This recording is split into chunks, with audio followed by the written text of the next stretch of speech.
आप सभी को मेरा सप्रेम नमस्ते। आज हम पढ़ेंगे कविता सिंधु का जल, जिसके कवि हैं अशोक चक्रधर। वास्तव में हमारी संस्कृति की शुरुआत ही सिंधु नदी के तट पर हुई थी। आदि मानव जब उसने जीना सीखा, उसने खेती की शुरुआत की, तो सिंधु नदी के किनारे ही शुरू किया था। तभी से हमारी संस्कृति पनपी, फली फूली। यहाँ पर सिंधु के जल के माध्यम से कवि यह बताना चाहते हैं कि हमारी जितनी भी संस्कृति, जो भी शुरुआत हुई, वह सिंधु के जल के आसपास ही हुई। यहाँ पर नदी के माध्यम से कवि ने यह बताने का प्रयास किया है कि जैसे जब नदी किसी को जल देती है तो वह कभी किसी का जात पात, धर्म आदि नहीं पूछती। सिंधु नदी के माध्यम से कवि ने यह बताने का प्रयास किया है कि हम सबसे पहले एक भारतवासी हैं, एक हिंदुस्तानी हैं। सभी विभिन्न धर्म जाति जो भी हैं वह अलग अलग रंगों के फूल के समान है, जो एकता के धागे में बंधकर एक हार के माध्यम से हमारे देश का देश की पहचान बताती है।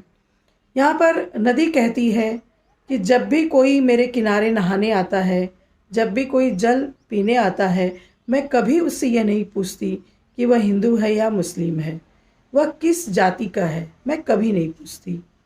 मैं उसे एक इंसान समझकर उसकी प्यास बुझाती हूँ। जन्मों जन्मों से लोगों की प्यास मैं बुझाती आई हूँ, लेकिन मैंने कभी किसी मनुष्य में भेदभाव नहीं किया। यहाँ पर नदी की एक बात और है कि उसे तब दुख होता है जब उसके जल में किसी का लहू बहकर आता है। उस समय वह बहुत प्रताड़ित, बहुत दुखी हो जाती है। तो यहाँ पर कवि ने यह बताने का प्रयास किया है कि हमें भाईचारे, विश्व बंधुत्व की भावना, एकता की भावना के साथ, क्योंकि नदी जो है वह चल है किंतु उसकी भावनाएं अचल है।